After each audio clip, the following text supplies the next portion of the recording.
அனைவருக்கும் அஸ்ஸலாமு அலைக்கும் வரஹ்மத்துல்லாஹி வபரகாத்துஹு. அனைவருக்கும் வணக்கம். Good evening. இன்றைக்கு நாங்கள் பார்க்க போகிறது பிள்ளைகள் அரசியல் கோட்பாடுன்ற வகையில் நியம கோட்பாடு போன வகுப்பில் பார்த்தோம். இன்றைக்கு விஞ்ஞானம் அல்லது கற்க ரீதியான கோட்பாடு பார்க்க போகிறோம். அதுக்கு முதல்ல ஒரு சில விஷயங்கள் உங்களுக்கு தெரிஞ்சிருக்கும். நாங்கள் பேமெண்ட் இந்த முறை கட்டாதாக்கள் 3 பேரை நாங்கள் ரிமூவ் பண்ணியிருக்கோம்.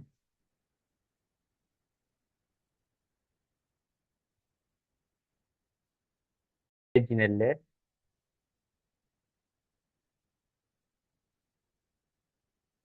நான் உங்களுக்கு வேகமாக அதை திரும்ப ஒரு தரம் விளங்கப்படுத்துறேன். புதுசாக வந்து இருந்தாக்கணும் பாருங்க. சரியா? ரைட். இப்போ இந்த விஞ்ஞான ரீதியான கோட்பாடு, அதாவது நாங்கள் போன வகுப்பில் வந்துக்கிட்டு அரசியல் கோட்பாடு 2 வகை பார்த்துருக்கோம். நியம கோட்பாடு, இலட்சிய கோட்பாடு. அடுத்தது வந்துட்டு விஞ்ஞான ரீதியான கோட்பாடு, கற்கை ரீதியான கோட்பாடுன்னு சொல்லலாம், கற்கை ரீதியானன்னு சொல்லலாம், உண்மை கோட்பாடுன்னு சொல்லலாம். இந்த நான் எழுதியிருக்க நாலும் அதே தான். சரி, அதுக்காக தான் இதை சொல்றேன். இப்போ விஞ்ஞானம் என்றாலும் ஒன்றுதான், கற்கை என்றாலும் ஒன்றுதான், தர்க்கம் என்றாலும் ஒன்றுதான், உண்மை என்றாலும் ஒன்றுதான். கீழுக்கு கோட்பாடு போடுங்க. இந்த 4 ஒன்றுக்கு வரும். சரியா? ரைட். அந்த அடிப்படையில இப்ப நாங்க விஞ்ஞானம் அல்லது இந்த கற்கை ரீதியான கோட்பாடுண்டா என்ன என்ற அடுத்தது நாங்க பார்க்கோம். அப்ப ஏற்கனவே நாங்க நியம கோட்பாடு வந்துட்டு அது நாங்க சொன்னோம் என்ன, அதாவது இதை சொல்ற அரசியல் தத்துவம், அரசியல் சிந்தனையிலிருந்து பொதுவாக வருகின்ற முடிவை கொண்டு பெறப்படுகின்ற கோட்பாடு. அது வந்துட்டு அறிஞர்களால முன்வைக்கப்பட்ட ஒரு சில அறிஞர்களால முன்வைக்கப்பட்ட அவர்களை கருத்திய சிந்தனையின்படி உருவாக்கப்பட்ட கோட்பாடுகள். இது சாதாரணமான கோட்பாடாகவும் இருக்கும். அப்ப அதைத்தான் நாங்க ஏற்கனவே சொல்லியிருக்கோம். உதாரணத்துக்கு நம்ம வகுப்பில் பார்த்தோம். இப்ப நாங்க பார்க்க இந்த அரசியல் விஞ்ஞான ரீதியான கோட்பாடு தொடர்பான கருத்துக்கள் வந்துட்டு 1930களில் இணைந்து அது சமூகவியல் விஞ்ஞான ரீதியான பார்வை. இதை நாங்க சொல்லுவோம் எப்படின்னா, விஞ்ஞான ரீதியான கோட்பாடுன்றா வந்துட்டு, அதாவது 1930களில் வந்துட்டு எங்களுக்கு தெரிஞ்சிருக்கும் விஞ்ஞான அணுகுமுறை, நடத்தைவாத அணுகுமுறை நாங்கள் கேள்விப்பட்டிருக்கோம். இந்த அணுகுமுறை வந்து எப்போ உருவாக்கப்பட்டது? அதாவது 19ஆம் நூற்றாண்டின் ஒரு கொஞ்ச காலத்துல, அதாவது நாங்க ஒரு காலறை பகுதின்னு சொல்லலாம். அப்ப அந்த காலங்களில் உருவாக்கப்பட்ட நேரத்துல தான் இந்த விஞ்ஞான ரீதியான கோட்பாடு என்ற விஷயங்கள் ஆய்வு செய்யப்பட்டது. அது எப்படி ஆய்வு செய்யப்படுதுன்னா, இந்த கோட்பாடு இதுல வந்துட்டு விஞ்ஞான ரீதியான பார்வை என்ற ஒரு கருத்தொண்டு வருது. அதாவது சமூகவியலாளர்கள், அதாவது சமூகவியலாளர் கேள்விப்பட்டிருப்பீங்க. இப்ப நாங்க அரசியல் ஆய்வாளர்கள், அறிஞர்கள் சொல்றதெல்லாம் அது பொதுவா ஒவ்வொன்றுக்கும் ஒவ்வொரு கருத்தை வரும். இப்ப நாங்க அறிஞர்கள் என்றால் அது அறிஞர்கள் எந்தெந்த துறையோ அதுக்கு சொல்றோம். அதே போல அரசறிவியல் அரசறிவியல் ஆய்வாளர்கள் சொல்லலாம். அதே மாதிரி சமூகவியல் சொல்லக்குள்ள அது ஒரு துறை. சமூகவியல் பாடம் கேள்விப்பட்டிருக்கீங்க. அந்த சமூகவியல் துறையை சமூகவியலாளர்னு சொல்றேன். இந்த சமூகவியலாளர்கள் விஞ்ஞானத்தின் பார்வை என்ற ஒரு கருத்தை நோக்கினாங்க. அப்ப இது எப்படி அது விஞ்ஞானத்தின் பார்வை என்று பார்த்தா, அதாவது இந்த விஞ்ஞான கோட்பாட்டை விஞ்ஞான ரீதியாக நாங்க என்ன செய்யறோம், ஆய்வு செய்கின்ற ஒரு முறை. அதுல வந்துட்டு சில விடயங்கள் சொல்லப்பட்டிருக்கு. விஞ்ஞான ரீதியான சமூகவியல் சம்பிரதாயம். அப்ப சமூகவியல் சம்பிரதாயம் விஞ்ஞான ரீதியான என்று சொல்லக்குள்ள பொதுவா வந்துட்டு சமூகவியல் என்றா சமூகத்துக்கு மத்தியில உள்ள விடயங்கள் என்ன, அதாவது சமூகத்தில் வாழ்கின்ற மனிதர்களுடைய வாழ்க்கை முறை எப்படி இருக்கும், அவங்களோட உதாரணமாக உளவியல் ரீதியான விஷயங்கள், அவங்க எப்படி இருப்பாங்க, அதே போல வாழ்க்கையில எந்த மாதிரி இருப்பாங்க, அடுத்தடுத்து அவங்களோட நடவடிக்கை சமூகத்தோட எப்படி தொடர்பு அப்படியான ஒரு நிலைமையை கொண்டது. இப்ப இதை நாங்க என்ன செய்யறோம்னா, இந்த சமூகவியல் உள்ளவங்களோட விஞ்ஞான ரீதியான ஒரு சம்பிரதாயத்தை நெருக்கத்தை ஏற்படுத்துற ஒரு கோட்பாடு முறையாக இதை என்ன செஞ்சாங்க பார்த்தாங்க. அந்த அடிப்படையில 3 விஷயங்கள் கீழே சொல்லப்படுது. முதலாவது விஷயத்தை பாருங்க. கிளியர் தானே சொல்றது? நாங்க முன்ன சொன்னதை ரெக்கார்ட் ஆகாதால திரும்ப நான் சொல்றேன். சரியா? ரைட். அடுத்தது பாருங்க. கோட்பாடு என்பது இதுல சொல்றாங்க எப்படி, அந்த கோட்பாடு எப்படி இருக்குமாமண்டா, இயற்கையாகவே அல்லது சமூக உலகத்தில் நடைபெறுகின்ற தெளிவுபடுத்தல். அப்ப இங்க பாருங்க, இந்த கோட்பாடு எப்படி பார்த்தாங்கண்டா, அதாவது இயற்கையாக, இயற்கை என்ற என்ன, பொதுவா ஒரு மனிதனுடைய நடத்தையே நாங்க பார்க்கிறது இயற்கை. இப்ப மனிதன் யாரு? சாதாரண இயற்கையில் வாழுகின்ற ஒரு பிராணி. என இந்த பிராணி சமூகத்தில் உள்ள ஒரு பிராணி என்று சொல்லுவோம். இந்த சமூக பிராணியில நடத்தையத்தான் இயற்கையாக அல்லது பொதுவா சமூக ரீதியா நடக்கின்ற விஷயத்தை, அதே போல உலகத்தில் என்று சொல்லக்கூட பொதுவா உலகளாவிய ரீதியில் நடக்கின்ற விஷயம், இந்த விடயங்களை தெளிவுபடுத்தும் சட்டம் என்றா இவற்றையெல்லாம் நாங்க ஒரு சட்ட ரீதியாக மக்களுக்கு இதை தெளிவுபடுத்துறதுக்கு என்ன செய்யறோம், நாங்க கோட்பாடுகளை கொண்டு முன்வைக்கும். அப்படியான கோட்பாடுகளை தான் நாங்கள் இந்த தாராண்மைவாதம், அதே போல ஜனநாயகவாதம், இதெல்லாம் என்ன, இந்த வாதம் எல்லாம் கடைசி நாங்க ஆய்வு செஞ்சுட்டு கோட்பாட்டை முன்வைக்கும் தானே மக்கள் மத்தியில சட்டம். அப்ப ஏன் நாங்க இதை சொல்றோம்டா, உலகளாவிய பார்த்தாலும் தான், சமூகத்திலே பார்த்தாலும், இயற்கை ரீதியா பார்த்தாலும் பொதுவாக இதெல்லாம் வந்துக்கிட்டு ஒரு தாராண்மைவாதத்தை எடுத்தா பொதுவா அதை நாங்கள் இயற்கை ரீதியாக நாங்கள் என்ன செய்கிறோம் அதை நாங்கள் ஆய்வு செஞ்சு பார்க்கலாம், சமூகத்தில் ஆய்வு செய்யலாம், உலகளாவிய ரீதியில் ஆய்வு செய்யலாம். எல்லாமே பொதுவாக கிடைச்சப்படுற முடிவு என்னென்றா எல்லா ஒட்டுமொத்த மக்களுமே ஏற்றுக்கொள்ளக்கூடிய ஒரு சட்டமாக இதை நாங்கள் தொகுக்கும் இந்த கோட்பாட்டை. அதான் சட்டம் என்று சொல்றாங்க. அப்ப உதாரண தாரண்மைவாதம் என்பது ஆரம்ப காலங்களில் ஒரு சில நாடுகளில் ஏற்றுக்கொள்ளப்பட்டிருந்துச்சு அரசியலாக. அதே மாதிரி சமூகமயவாதம், அதே போல தாராள ஜனநாயகவாதம், அதே போல ஒரு சில நாடுகளை பாசிசவாதம் இன்றைக்கு இத்தாலி, அதே போல ஜெர்மன் போன்ற நாடுகள். அப்ப இவ்வாறான சில விடயங்களை தான் நீங்க என்ன சொல்றாங்க, இது வந்துட்டு ஒரு சட்டமாக என்று சொல்றாங்க. அதே போல மெய்ப்பிக்கக்கூடிய தரவுகள் சான்றுகள் கண்காணிப்பதற்கும் பகுப்பாய்வதற்கும் உட்படுத்தி உருவாக்கப்படும் சட்ட தொகுதிகளே. அப்ப இங்க வந்துட்டு மெய்ப்பிக்கின்ற இந்த விடயங்களை நாங்க உண்மைப்படுத்தணும். இதை நாங்க ரைட் இது சொல்ற விஷயம் சரியான நாங்க நம்பணும் என்று சொல்றதுக்காக தான் சில சான்றுகளை என்ன செய்யறாங்கண்டா கண்காணிக்கும் பகுப்பாய்வுக்கு உட்படுத்தி உருவாக்கும் சட்டம். அப்ப இந்த விஞ்ஞானம் சொல்லக்குள்ள சில விடயங்களை கொண்டு உண்மைத்தன்மையான விடயங்கள் தரவுகளை கொண்டு ஆய்வு செய்து மெய்ப்பிக்கக்கூடிய இது முடிவு சரிதான், இந்த கோட்பாடை ஏற்றுக்கொள்ளலாம் என்று அதை தெளிவுபடுத்தி மக்கள் மத்தியில விடுக்கின்ற ஒரு முறைதான் இந்த கோட்பாடுன்னு சொல்றாங்க. அப்ப இதென்ன செய்வாங்க, எல்லாரும் ஏற்றுக்கொள்வோம். ஏன் இது விஞ்ஞானத்துல உண்மையான சில விடயங்களை கொண்டு ஆய்வு செஞ்சிருக்காங்க. அப்ப இதை மெய்ப்பிச்சிருக்காங்க, உண்மைப்படுத்திருக்காங்க. அப்ப நாங்க ஏற்றுக்கொள்றோம். அப்படியான ஒரு விஷயத்தை தான் முதலாவதுல சொல்லப்பட பாயிண்ட்ஸ்ல இருக்கு. சரியா? அதாவது நீங்க கொஞ்சம் வாசிச்சு பாருங்க. அந்த தொகுதியை தமது ஆய்வுகளின் மூலம் கோட்பாடு என்று கட்டி எழுப்பப்பட்டது என்று சொல்லப்படுது. அதே போல இரண்டாவது பாயிண்ட்ஸ் பாருங்க, சமூகவியலில் இது நேர்காணிய கட்டமைப்புக்குள் உருவாக்கப்பட்டமையினால் அரசியல் இவ்வகையான கோட்பாடு விடயங்கள் நேர்காணிய அரசியல் கோட்பாடு என்று அறியப்படும். இப்ப இந்த நேர்காணியம் என்று சொல்ற விஷயம் அதைத்தான் நாங்க நேர்காணியம் மறைகாணியம். இப்ப நேர்காணியம் என்ன நாங்க பொதுவா பார்ப்போம். இது பொதுவா சொல்ற பிளஸ் போட்டா நாங்க நேர்பெருமானம், என்ன நேர்காணியம், மறை போட்டா மறைக்காணியம். இப்ப இங்க என்ன சொல்றாங்க இந்த விஷயத்த நல்லா அவதானிங்களா, இது இல்ல சமூகவியலில் இது நேர்காணிய கட்டமைப்பு. அப்ப சமூகவியல் என்று சொல்லக்கூடிய அந்த நாங்க ஏற்கனவே சமூகவியலாளர்கள் சொன்னோம். இப்ப தொடர்ந்து நாங்க சொல்றோம் அந்த சமூகவியலாளர்களால உருவாக்கப்பட்ட அந்த சமூகவியல் துறை இருக்குதானே, அந்த சமூகவியல் துறையில வந்துகிட்டு இந்த நேர்காணிய கட்டமைப்புக்குள் உள்வாங்கப்பட்டுள்ளமை. அப்ப நேர்காணியம் சொல்லக்குள்ள நாங்க சமூகம் வந்துகிட்டு மக்களுடைய விடயங்களை மட்டும்தான் கூடுதலா பார்க்கும். இந்த சமூகவியல் துறை பாடப்பரப்பிலே அதாவது சமூகத்தில் உள்ள விஷயம் மட்டும்தான் அது இருக்கும். அதே போல மனிதனுடைய நடத்தை கூடுதலாக இருக்கும். அப்ப இந்த விடயம் இங்க நேர்காணியமா பார்க்கப்படுது. அதே மாதிரி அரசறிவியலை பார்க்கின்ற போது இங்க மறைகாணியம் என்ன, இப்ப நேரண்டா அது எல்லாராலையும் ஏற்றுக்கொள்ளலாம், மறையண்டா அது எதிர்ப்பானதுன்னு ஏற்றுக்கொள்ளல விஷயம். அப்ப அதாலதான் நேர்காணியம் என்ற விஷயத்தை அங்க சொல்லி போட்டு தொடர்ந்து சொல்றாங்க அரசியலியலில் இவ்வகை கோட்பாட்டு விடயங்கள் மேற்காணியம் என்றா இந்த நேர்காணியம் என்று சொல்லக்கூடிய விடயத்தை நாங்க பொதுவா எல்லாரும் ஏற்றுக்கொள்ளும். மேற்காணியம் என்றா இதுல நிறைய விடயங்களை நாங்க சார்ந்து போகலாம்.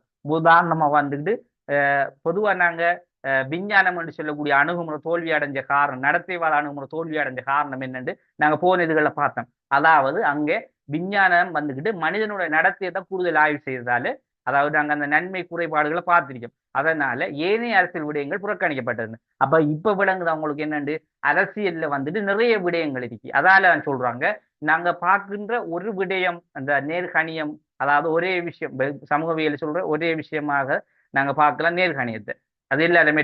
ஆனா இங்க வந்துகிட்டு அரசியல வந்துகிட்டு நாங்க ஒரு விடயமாக மனிதனுடைய நடத்தைன்னு சொல்லக்கூடிய விடயத்தை மட்டும் பார்க்காம எல்லா விடயங்களையும் சார்ந்ததாக இருக்கிறதால அதை மேற்கணியம் என்று சொல்றாங்க. பொதுவாக எல்லா விஷயத்தையும் அரசியல் எல்லா விஷயத்தையும் பார்க்கக்கூடியதாக இந்த விஞ்ஞான ரீதியான கோட்பாட்டு என்ன செஞ்சாங்க, ஆய்வு செஞ்சாங்க. அப்ப விஞ்ஞான ரீதியான கோட்பாட்டை ஆய்வு செய்யக்குள்ள இங்க வந்துகிட்டு அரசியல எல்லா விடயம் இருக்கு. அதாலதான் அவங்களுக்கு என்ன செய்யல தொடர்ந்தும் இந்த அரசறிவியல் பாடத்துல நடத்தைவாதம் என்ற விஞ்ஞானத்தை தொடர்ந்து அவங்க பேணல. இப்ப நடத்தைவாதம் என்றது பிறகு தோல்வி அடைஞ்சதாக நாங்க பார்த்தோம் என்ன போன இதுல அணுகுமுறையில். அப்ப அரசறிவியல் மேற்கணியமான செயற்பாடுகளை கொண்டதாக காணப்படுவதால தான் இந்த விஞ்ஞான ரீதியான கோட்பாடு தோல்வி அடைஞ்சதை நாங்க போன இதுகளில் பார்த்தோம். அதாவது நடத்தைவாதம் என்பது விஞ்ஞான ரீதியான கோட்பாடு, அப்ப அது தோல்வி அடைஞ்சது. அது விஞ்ஞான ரீதியான அணுகுமுறைன்னு சொல்ல கோட்பாடு. அது ஏன் அதை எண்ணத்தை நாங்க தொடர்ந்து அந்த பந்தியில பாருங்க, அதுல சொல்லப்படுகிறதுதான் 1930 தசாப்தங்களின் பின்னர் தோற்றம் பெற்ற அரசறிவியல் அணுகுமுறைகளில் இந்த இல்ல அதுக்கு முதலீகத்தை பாருங்க. அதாவது சொல்றாங்க ஏன் அதண்டா, அதாவது நடத்தைவாதம் ஒப்பிட்டு அரசியல் நவீனமான அந்த தசாப்தங்களின் பின்னர் தோற்றம் பெற்ற அரசியல் அணுகுமுறைகளில் இத்தோற்றப்பாடு நடைபெற அரசியல் கோட்பாடாக நோக்கப்படுகின்றன. இப்ப பாருங்க இந்த நடத்தைவாதம் வந்துக்கிட்டு நாங்க தோல்வி அடைஞ்சு நாங்க போன அணுகுமுறையில பார்த்த காரணம் என்னென்னா, உண்மையான நடத்தைவாத தோல்வி அடைய காரணம் என்னென்னா ஒப்பிட்டு அரசியல் வந்துட்டு நிறைய விஷயங்களை சொல்லி அதே போல ஒப்பிட்ட அணுகுமுறையிலே நிறைய விடயங்கள் நாங்க பார்த்திருந்தோம் சொல்லப்பாட்டிக்கு. அப்ப இதெல்லாம் வந்துகிட்டு முன்மாதிரி இருக்கக்குள்ள நடத்தைவாதம் ஒரு விஷயத்தை மட்டும்தானே பார்க்குது, அது தோல்விதானே என்று பார்த்தோம். அதே மாதிரி இன்னொரு விஷயம் பாருங்க, தொடர்ந்து வந்துகிட்டு இதுல சொல்றாங்க ஒப்பிட்டு அரசியல், அதே போல அரசியல் நவீனமாதல். அப்ப ஒப்பிட்டு அரசியல் ஒரு நாட்டோட அரசியல் ஒப்பிட்டு பார்க்கக்குள்ளையும் இந்த நடத்தைவாதம் என்ன செய்யுது, தொடர்ந்து பேணலாம் பேசி. அப்ப அதுலயும் தோல்வி கண்டாங்க. அதே மாதிரி அரசியல் நவீனமாதல். இப்ப பாருங்க, அரசியலை பொறுத்தளவில் குளோபலைசேஷன் உலகம் மயமாக்கல். இப்ப அரசெல்லாம் வந்துகிட்டு நாங்க இப்ப படிச்சுத்தான் இதாகணும், இப்ப தேடித்தான் படிக்கின்ற மாதிரி இல்லை. இப்ப நாங்க எங்கட நவீனத்துவமான, அதாவது அரசியல் வந்துட்டு இப்ப நவீனமான தேசிய அரசியல் என்று சொல்றோம். அதே போல அரசியலின் நவீனத்துவம். அப்ப ஏன் இதெல்லாம் சொல்றோம்டா, இப்ப நாங்க ஊடகங்கள் நிறைய வந்துருக்கு. அதே போல இந்த உலகமயமாக்கல் கேள்விப்பட்டிருப்பீர்கள். அது என்னத்தை சொல்லுதுண்டா, கூடுதலாக இப்ப எங்கட நாடுகள் அதெல்லாம் நீங்க தனியா படிக்க தெரியும். கூடுதலான நாடுகள்ல குளோபலேஷன் முறை தான் கூடுதல் இருக்கு. இப்ப எங்கட நாடுல மீடியா இருக்கு, போன் இருக்கு, அதே போல அந்த வேற இந்த இணையதளங்கள் இருக்கு. இப்ப நாங்க என்ன செய்யறோம், ஒரு நாட்டினுடைய அரசியல் இங்க இருந்தே நாங்க பாக்குறோம். அப்ப தேடி போய் அந்த நாட்டில் எப்படி அரசியல் இருக்கு என்ன மாதிரி புத்தகத்தை வாங்கி படிக்கணும்னு அவசியம் இல்லை. இப்ப எல்லாமே காலாடி என்று படிக்கணும். அப்ப இந்த அமைப்பில ஒரு நவீனமாக தன்மை அரசியல் இருக்கு. சர்வதேச அரசியல் நாங்க இங்கட நாட்டில இருந்து இன்னொரு நாட்டோட தொடர்படுகிறோம். எந்த அளவுக்கு இந்த நவீனமான இந்த தொடர்பு அமைப்புகளை வச்சு. அப்ப இதால இந்த நவீனமான தன்மை, இப்ப இதையெல்லாம் பார்க்கின்ற போது அரசியல் வந்துட்டு கடுமையான ஒரு நவீனத்துவமான வளர்ச்சி போகுது. அப்ப அதாலதான் இதையும் சொல்றாங்க, இவ்வாறான அடிப்படையிலே இந்த கோட்பாடு என்ற விஷயங்கள் அடிப்படையில் அரசியல் கோட்பாடுகளாக நோக்கப்பட்டன. அப்ப அரசியல் கோட்பாடுகளாக நோக்கப்பட்டன. அப்ப நாங்க சில உதாரணமான சில கோட்பாடுகள் ஆய்வின்படி என்ன செஞ்சாங்க, முன் வச்சாங்க. அதுல தான் இந்த கோட்பாடு பாருங்க. தற்கால அரசியலில் நாங்கள் மேற்குறிப்பிட்ட இந்த இலட்சியவாதம் மற்றும் விஞ்ஞான பூர்வம் என இரு அணுகுமுறைகளையும் பயன்படுத்தும். இதே போல் 20ஆம் நூற்றாண்டில் மற்றும் சமகால அரசியலில் இவ்விரு முறைகளும் உள்ளடங்கி பல கோட்பாடுகளை உருவாக்கின. இப்ப பார்க்கல நாங்க இதுல இந்த தற்கால அரசியலில் நாம் மேற்குறிக்கின்ற இலட்சியவாதம் மற்றும் விஞ்ஞான பூர்வமான என்ற இரு அணுகுமுறைகள். அப்ப நாங்க இதுல சொல்ற இந்த இலட்சியவாதம் இது ஒரு அணுகுமுறை தான். நாங்க ஏற்கனவே பார்த்தோமே, தத்துவார்த்த அணுகுமுறை, இலட்சியவாத அணுகுமுறை, அந்த அணுகுமுறை தான் இந்த கோட்பாடு. இப்ப நீங்க குழம்பிக்கு தேவையில்லை, எல்லாம் அதுக்குள்ள தொடர் கொண்டு இருக்கு சரியா. இலட்சியவாதம்னு சொல்றது தத்துவார்த்த அணுகுமுறை இருக்கு தானே, அதுல பேர் தானே அது சரியா. அதுல அல்லது நம்ம சொல்லுவோமே, அல்ல இன்னும் ஒரு பேர் அதான் அது குழம்பிக்கு தெரியல. அதே போலதான் அதுக்கு இன்னும் ஒரு பேர் இருக்கு, நியமம் வந்துச்சு, நியம கோட்பாடு, நியம அணுகுமுறைன்னு சொல்லலாம். அப்ப அதால அந்த தத்துவார்த்தம் இலட்சியவாத அணுகுமுறை என்று சொல்றது அந்த விஷயம். அதை தொடர்ந்து இதுல இன்னும் ஒன்று சொல்லிருக்காங்க, என்ன நடத்தைவாத அணுகுமுறை. அப்ப இங்க இந்த நடத்தைவாதம் அல்லது விஞ்ஞான ரீதியான அணுகுமுறை, இந்த ரெண்டையும் சேர்த்து தான் என்ன செய்தாங்கண்டா 20ஆம் நூற்றாண்டில் பல்வேறுபட்ட அரசியல் கோட்பாடுகளை ஆய்வு செய்து முன்வைத்தாங்க. அந்த அடிப்படையிலே தான் தாராண்மைவாத அரசியல் கோட்பாடு, குடியரசுவாத அரசியல் கோட்பாடு, மார்க்சவாத அரசியல் கோட்பாடு, பின் மார்க்சவாத கோட்பாடு, அரசியல் நவீனமாதல் கோட்பாடு, பெண்ணியல்வாத அரசியல் கோட்பாடு, பின் நவீனத்துவ அரசியல் கோட்பாடு, பின்காலத்துவ அரசியல் கோட்பாடு பவுலைண்டா எப்படி உருவாக்கப்பட்டு. அப்ப இதுக்கு காரணம் என்னன்னா, இந்த நவீன அணுகுமுறை, அதாவது ஆரம்ப காலத்தில பழமை வாய்ந்த அந்த தத்துவார்த்த அணுகுமுறை என்று சொல்லுவோமே, அதாவது இலட்சியவாத அணுகுமுறை என்று, இந்த அணுகுமுறை இதுவும் வந்துட்டு என்ன செய்யுதுண்டா தோல்வி அடைஞ்சது. அப்ப எப்படி அவங்க தோல்வி அடைஞ்சாங்கண்டா, இப்ப இவங்க விஞ்ஞான ரீதியானவங்க என்ன செய்யறாங்க, அதெல்லாம் தேவையில்லை, இப்போதைக்கு இந்த அணுகுமுறை விஞ்ஞான ரீதியான அணுகுமுறை தான் சரி, ஏன்னா அதுல உண்மைத்தன்மை நிறைய இருக்குன்னு சொல்லி அதை கொண்டு வந்தாங்க. கொண்டு வந்தாலும் என்ன நடந்துச்சு அங்கே, அது வந்துட்டு சில விடயங்களை புறக்கணிச்சதால அவங்களுக்கு ஒரு சப்போர்ட் தேவைப்பட்டது. ஒப்பீட்டு அணுகுமுறையோட சப்போர்ட், அதே போல தத்துவார்த்த அணுகுமுறையோட உதவி தேவைப்பட்டது. அதனால தொடர்ந்து அதோட உதவியோட தான் அந்த அணுகுமுறை பேசும் ஒரு அணுகுமுறையாக இதுவரைக்கும் அரசியல் பாடத்துல இருக்கு. அந்த அடிப்படையில இவ்வாறான 8 கோட்பாடுகளும் முன்வைக்கப்பட்டதா சொல்றாங்க. இப்ப விளங்கிட்ட நான் சொல்றது, இதைத்தான் நான் கொஞ்சம் அந்த அதுல ரெக்கார்ட் பண்ணப்படாம இருந்த விஷயம். இப்ப விளங்கிட்ட கிளியரா? இப்ப நான் சொன்ன கிளியரா? கிளியர் இல்ல சொல்லுங்க அப்போ. ஓகே சார், கிளியர் ஆச்சு. ரைட், மத்த ஆட்களுக்கு எல்லாம் கிளியர் தானே? Right, okay. இப்ப பாருங்க, இப்ப நாங்க 4வது பகுதி பார்க்க போறோம் சரியா. அதையும் கொஞ்சம் பார்த்துட்டு நாங்க ஒரு 5-10 நிமிஷம் நான் எடுப்பேன் சரியா. லேட் ஆயிட்டுனா தானே. அரசியல் நிறுவனம், ரைட். இப்ப அரசியல் நிறுவனம் நாங்க பொதுவா எல்லாருக்கும் அரசியல் நிறுவனம் சொல்லக்குள்ள பொதுவா தெரிஞ்ச விஷயம் தானே. பொதுவா நாங்க எல்லாத்தையும் சொல்லலாம் அரசியல் நிறுவனம்டா. அதாவது அரசியலோட எது தொடர்பா இருக்கோ எல்லாத்தையும் நாங்க சொல்லலாம். அதுல பாடசாலை, பல்கலைக்கழகம், பாராளுமன்றம் எல்லாம் சொல்லலாம். சரியா? அதே மாதிரி சட்டத்துறை, நீதித்துறை, நிர்வாகத்துறை அதையும் சொல்லலாம். அப்ப இதுல நாங்க என்ன சொல்றதெல்லாம் வந்துக்கிட்டு பொதுவான அரசியல் நிறுவனங்கள் என்ன? இப்ப பொதுவான அரசியல் நிறுவனங்கள், பொதுவான அரசியல் நிறுவனங்கள். ஆனா இப்ப சார், உதாரணமா சொல்லுங்க. நிறுவனமயப்படுத்தல் என்ன? எப்படி விளங்கல, திரும்ப கேளுங்க.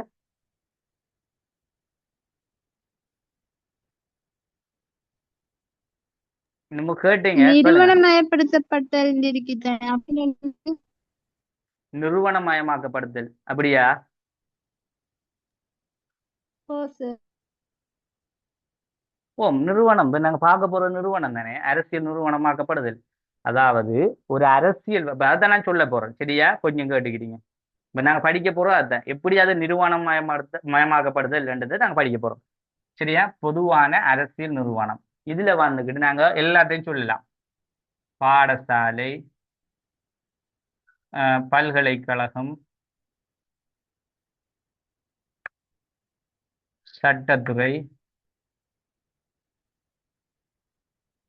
அரசாங்கம்,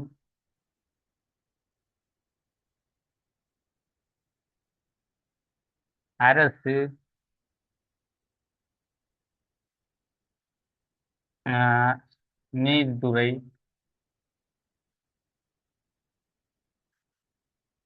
மாகாண சபை, மாநகர சபை எல்லாம் வரும். சரியா? அதே போல சிவில் சமூகம்,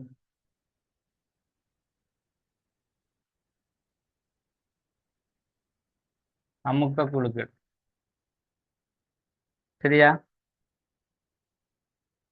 ரைட், இவ்வளவு போதும் எங்களுக்கு. சரி, இவ்வளவும் போதும். இன்னொன்று ரெண்டு எழுதுவோமே.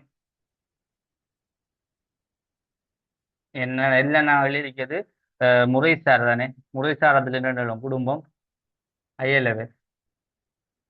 ரைட், குடும்பம், அயலவர் கடைசியில் எழுதிக்கிட்டு. சரியா? இப்ப பாருங்க, இதெல்லாம் பொதுவா வந்துகிட்டு அரசியல் நிறுவனம்னு சொல்லக்கூட நாங்க இப்ப யாரு கேட்டாலும் இப்ப அரசியல் உள்ள நிறுவனங்களை பத்தி சொல்லுங்கன்னா நாங்க எல்லாம் சொல்லலாம். பாடசாலை, பல்கலைக்கழகம், சட்டத்துறை, அரசு, அரசாங்கத்தை சொல்லலாம், குடும்பத்தை சொல்லலாம், அயலவர்களை சொல்லலாம், நண்பர்களை சொல்லலாம். அதே போல சமூகத்தில் உள்ள சமூக நிறுவனங்களை சொல்லலாம். அப்ப பொதுவா நாங்க எல்லாமே நிறுவனங்கள் சமூகத்தில் உள்ள அதே போல இவ்வாறான விஷயங்களும் சொல்லலாம். ஏன் இது பொதுவான அரசியல் நிறுவனம். இப்ப நாங்க அரசியல்ல பத்தி நாங்க நிறுவனம்னு சொன்னா இப்ப கேள்வி ஒன்று கேட்டா சமூகத்தில் அரசியல் பல்வேறு முறைகளில் நிறுவனமயப்படுத்தப்படுதலை காணலாம். இப்ப எப்படி அதை நிறுவனமயப்படுத்தப்படுதுண்டா இப்ப பார்க்கலாம் பிள்ளைகள். இப்ப நீங்க காலையில என்ன செய்யறீங்க? இப்ப உதாரணத்துக்கு சரியா, காலையில எழும்புறீங்க, பாடசாலை போறதுக்கு முதல் எழும்புறீங்க. எழும்பினீங்கன்னா முதல் நீங்க ப்ரஷ் பண்ணிட்டு என்ன செய்றீங்க? உங்களோட புத்தக சாமானை எடுத்து வச்சுட்டு நீங்க பஸ்ஸிலேயே போறீங்க.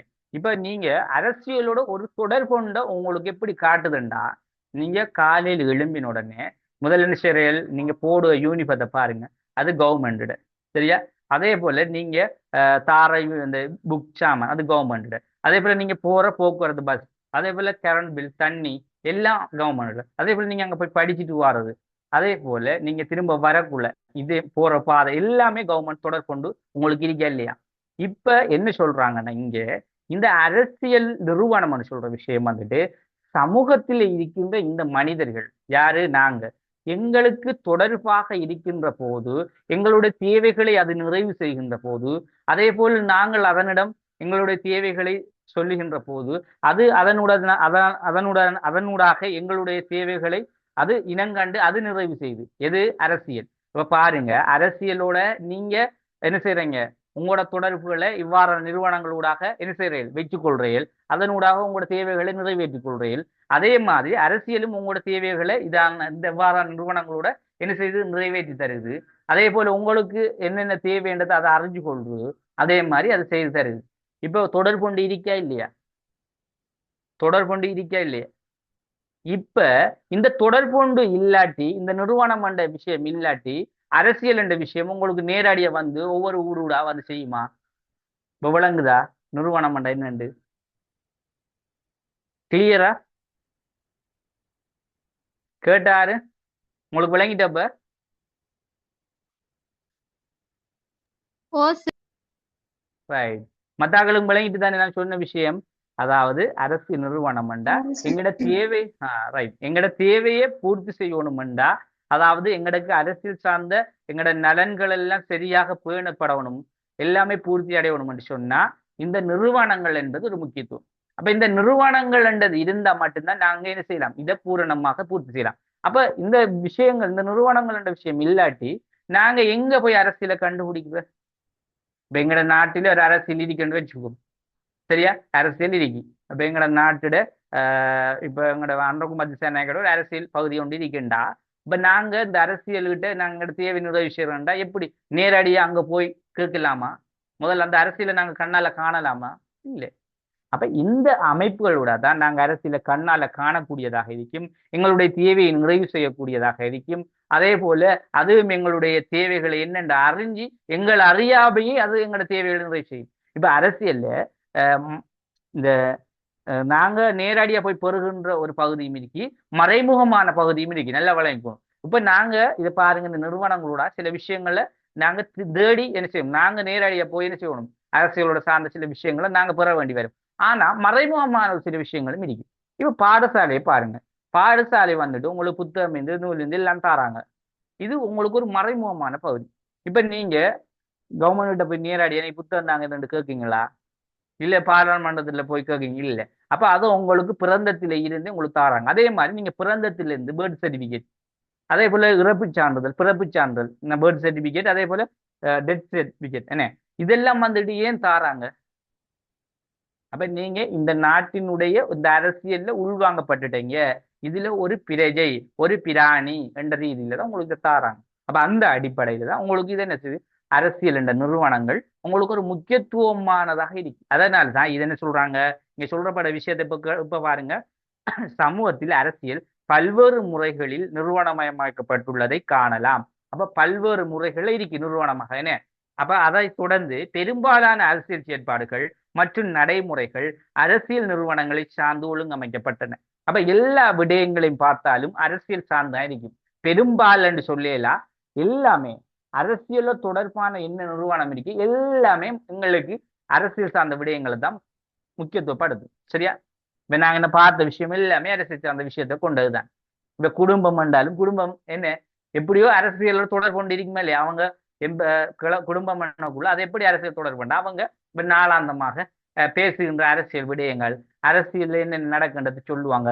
அயலவர்கள் அப்படி, அதே போல சில மதஸ்தலங்கள், அதே போல சமூகத்தில் உள்ள குழுக்கள் அரசியலை பேசுவாங்க. இதெல்லாம் சாதாரணமாக நடக்குதுதான். அப்ப எல்லா வகையிலையும் நாங்க என்ன செய்யறோம், இந்த அரசியல்ல நடைமுறைப்படுத்துறோம், அதை நாங்க அறிஞ்சு கொள்றோம், நாங்க அதனூடாக சில நலன்களை பெறுகிறோம். இதைத்தான் இங்க சொல்லப்பட, இதைத்தான் அரசியலை நிறுவனமாக்கப்பட்டுள்ளதை நாங்க காணலாம். தொடர்ந்து சொல்றாங்க, மேலும் அரசியலை ஆராயும் போது நாங்கள் அரசியல் நிறுவனங்கள் தொடர்பாக கரிசனை காட்டுகின்றோம். அப்ப அரசியலை நாங்க ஆராய்கின்ற போது நாங்க அதுல என்ன செய்யறோம், ஒரு தொடர்பாக இருக்கோம். நாங்க எங்களுக்கு அறியாமையும் அது கரிசனை காட்டும், அறிஞ்சும் அரசியல் எங்களுக்கு என்ன செய்யுது, ஒரு கரிசனையை காட்டுது. அதே போல நிறுவனங்கள் தொடர்பாக கற்கும் போது கண்டுகொள்ளக்கூடிய நிறுவனங்கள் அவை சட்ட ரீதியாக விதிமுறைகள் நடத்திலிருந்து உள்ளடங்கிய அமைப்பாக காணப்படுகின்றன. இப்ப பாருங்க, இந்த அரசியல் சொல்லக்கூடியதுல ரெண்டு விடயங்களை நாங்க இதுல பார்க்க வேண்டியிருக்கோம். என்னன்னா, நாங்க நிறுவனங்கள் அரசியலோட தொடர்பான நிறுவனங்கள்ன்றத நான் தான் சொன்னேன், மறைமுக பகுதி மறைமுகம் அல்லன்னு சொல்ல. அதாவது நாங்க ஒரு விடயத்தை அரசியல் நிறுவனம் ரைட் தான், இதனூடாகத்தான் நாங்களோட வேலையெல்லாம் முடிக்கலாம், நாங்க நேரடியா கண்ணால பார்த்து அறியக்கூடிய மாதிரி ஒன்று இருக்கு. சரியா? அதே போல மறைமுகமான ஒரு சில பகுதிகளும் இருக்கு. அப்ப இது வந்துட்டு சும்மா சாதாரணமான அரசியல் விஷயத்தை நாங்க பெற்றுக்கொள்ளலாம், இருந்தாலும் அது ஒரு மறைமுகமான பகுதி மாதிரி இருக்கும். அதைத்தான் நாங்க தொடர்ந்து பார்க்க போறோம். அப்ப இங்க பார்க்கல, நாங்க நிறுவனங்கள் தொடர்பாக கற்கும் போது கண்டுகொள்ளக்கூடிய நிறுவனங்கள் அவை சட்ட ரீதியான விதிமுறைகள் நடத்தல் என்பது உள்ளடக்கிய அமைப்பா இருக்கும். அப்ப ஏன் நாங்க இந்த சட்ட ரீதியான நடவடிக்கையை கொண்டு அமைப்பா இருக்குமெண்டா, உண்மையாகவே ரெண்டு விடயங்கள் இதுல முக்கியத்துவம் வரும். அதைத்தான் சொல்றாங்க, முறைசார் நிறுவனம், முறைசாரா நிறுவனம். இப்ப முறைசார் நிறுவனம் என்றா அது சட்ட ரீதியான நடவடிக்கைகளுக்கு தொடர்பானதாக இருக்கும். அதே மாதிரி முறைசாரா நிறுவனம் என்பது இப்ப உதாரணமாக அது சட்ட ரீதியான நடவடிக்கைக்கு இதாகாது. இப்ப நான் சொன்ன மாதிரி தான் இப்ப குடும்பம் அயலவர் என்று சொன்னேன். அப்ப இந்த குடும்பம் அயலவர் அதே போல சாதி வர்க்கம் அதையும் சொல்லலாம். அப்ப இதை ஏன் நாங்க சொல்லலாம்டா இப்போ பொதுவா குடும்பம் வந்துக்கிட்டு சட்ட நடவடிக்கை செய்யக்கூடிய மாதிரி இருக்கா இல்லை. அது சும்மா சாதாரணமாக நாங்க ஒரு அரசியல் சார்ந்த விடயங்களை சொல்லுவாங்க, நாங்க கேட்டுக்கொள்ளலாம் என்ன. அதே மாதிரி அவங்க அரசியல்ல ஒரு ஓட் போடுற இதுகளை அவங்க செய்யறத பார்க்கலாம், இவ்வளவுதான் செய்யலாம். அப்ப அவங்க ஒரு நாங்க சட்ட ரீதியாக உதாரணமாக எங்களோட டிஎஸ் ஆஃபீஸ் இருக்கு, அங்க ஒரு சட்ட ரீதியான ஒரு நிறுவனம். இப்ப அங்க போய் நாங்க எங்களோட பர்த் சர்டிபிகேட் எடுக்க போறோம், இல்ல நாங்க ஒரு ஐடென்டி கார்டு எடுத்துட்டு இல்ல அது சம்பந்தமா ஒரு முறைப்பாடு இல்ல ஏதோ ஒரு விஷயத்துக்கு போறோம் என்று வச்சுக்கோங்க, இது ஒரு சட்ட ரீதியான விஷயம். அதே மாதிரிதான் பாராளுமன்றம், அது ஒரு சட்ட ரீதியான விஷயம். அதே மாதிரி ஏனைய சில துறைகள், அதே போல உதாரணமாக இந்த அரசியல் கட்சிகள், இதெல்லாம் சட்ட ரீதியான பகுதி. அப்ப இதாத்தான் இங்க விஷயம் என்ன சொல்றாங்கன்னா இதுல சட்ட ரீதியான பகுதிகளும் உள்ளது. இப்ப நாங்க அரசியல் நிறுவனங்கள் மனிதனோட ஒரு நெருக்கமான தொடர்புடைய மனிதனுடைய வாழ்க்கையில் உள்ள விஷயத்த அறிவதற்காக அரசியல் நிறுவனங்களை உருவாக்கப்பட்டுள்ளது, அதைத்தான் சொல்றாங்க. ஆனா இதுல சட்ட ரீதியான சில பகுதிகளும் இருக்கு, சில பகுதிகள் மறைமுகமான விஷயங்கள் கொண்டு, அதைத்தான் முறைசார் வழிமுறை முறைசாரா வழிமுறை. அப்ப இந்த அரசியல் நிறுவனங்களோட நாங்க தொடர்படுகிறதுக்கு 2 வழிமுறை வச்சிருக்காங்களாம். சரியா? இப்ப அவங்க சொன்னாங்களே இந்த சட்ட ரீதியான என்ன, அதே போல சாதாரணமான நிலைமையில் இருக்கின்ற அரசியல் விடயங்களை நாங்க அறிகிறது என்னன்றத 2 வகையா பார்க்காங்க. அதுல ஒன்று முறைசார் வழிமுறை, மற்றது சாரி 2வது முறை சாரா வழிமுறை.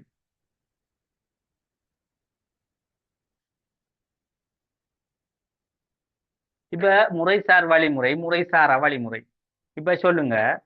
இப்ப முறைசார் என்று சொல்லக்குள்ள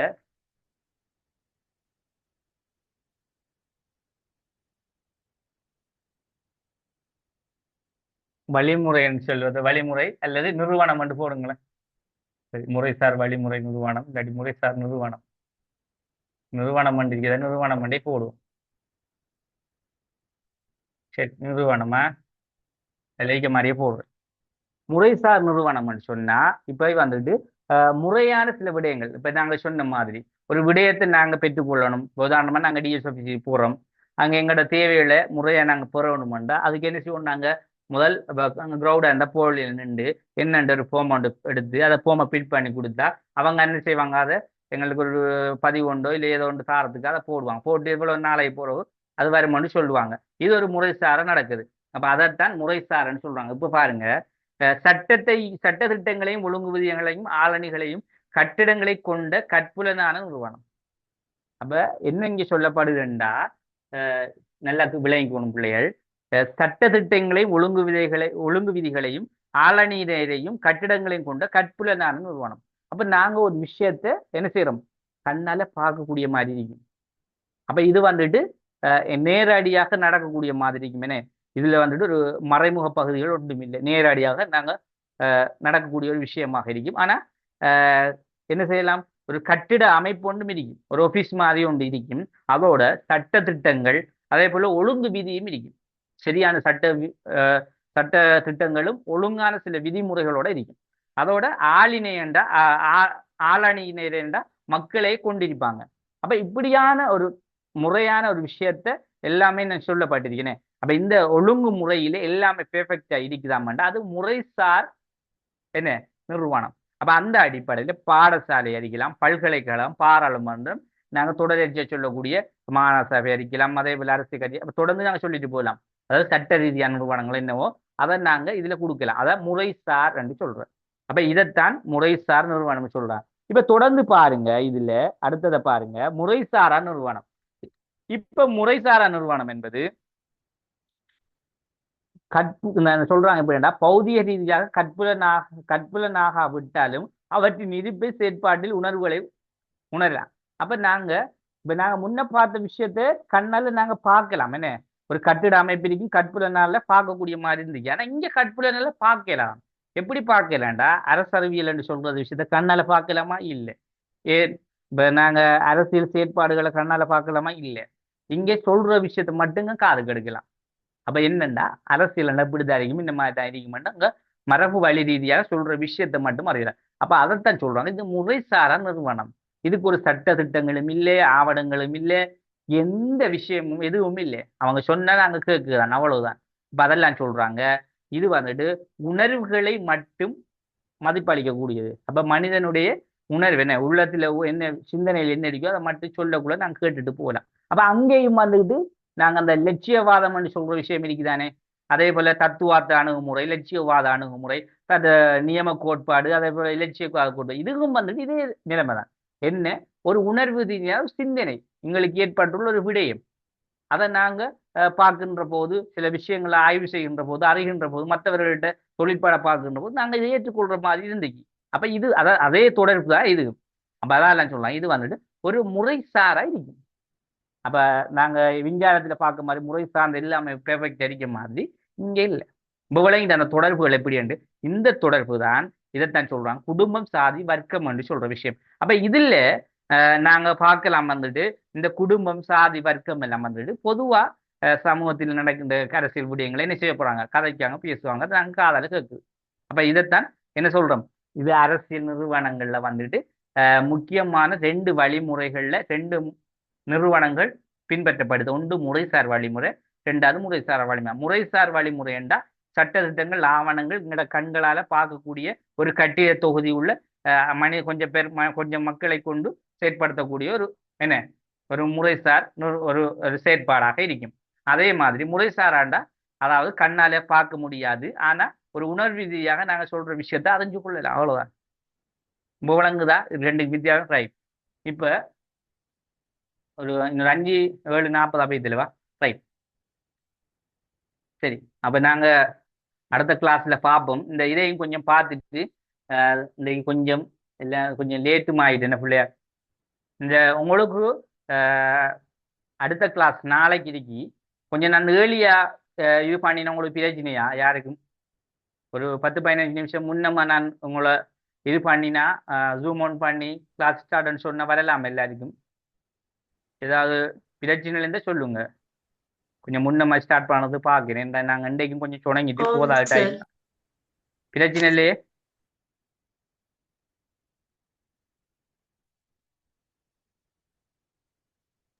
இல்ல சார். கஷ்டம் என்ன? அப்ப நாளைக்கு நான் வந்துட்டு ஒரு 15 நிமிஷம்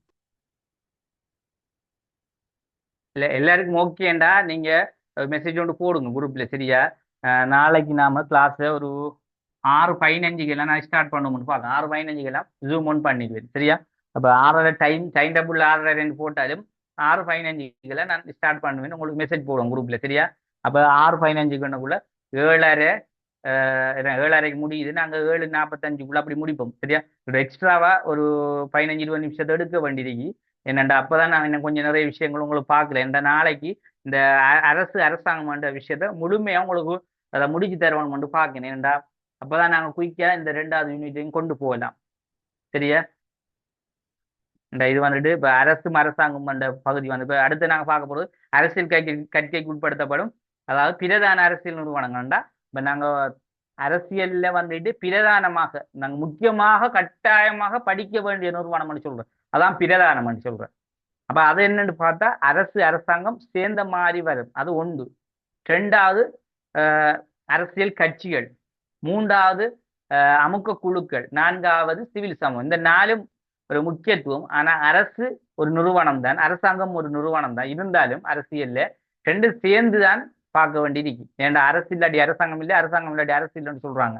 அதனால 2 சேர்த்து அதால நாளைக்கு நாங்கள் 2 சேர்த்த மாதிரி உள்ள பகுதியை நாளை கொஞ்சம் பூர நம்ம படிக்கணும், பார்க்கணும், சரியா? அதுக்காக தான் சொல்றேன், சரியா? இப்ப நாளைக்கு நீங்க 6:15 வரப்பாருங்க, நான் மெசேஜ் ஒன்று சாரன். அப்படி எல்லாருக்கும் கன்ஃபார்ம் பண்ணி சொன்னா இதுல நீங்க குரூப்ல கிளாஸுக்கு வந்தாக்கள் எல்லாருமே மெசேஜ் போடுங்க. இப்ப முதல் கிளாஸுக்கு யார் வந்தீங்களோ வந்தாக்கள் நீங்க மெசேஜ் தாங்க. போடக்குள்ள நாளைக்கு வெப்பம் வண்டி சேர்த்து போடுங்க, சரியா? 6:15 வெப்பம் வண்டி சேர்த்து போட்டீங்கடா நான் உங்களுக்கு இன்ஃபார்ம் பண்றேன், சரியானே? Right, okay. அனைவருக்கும் நன்றி. Thank you very much. Thank you, sir.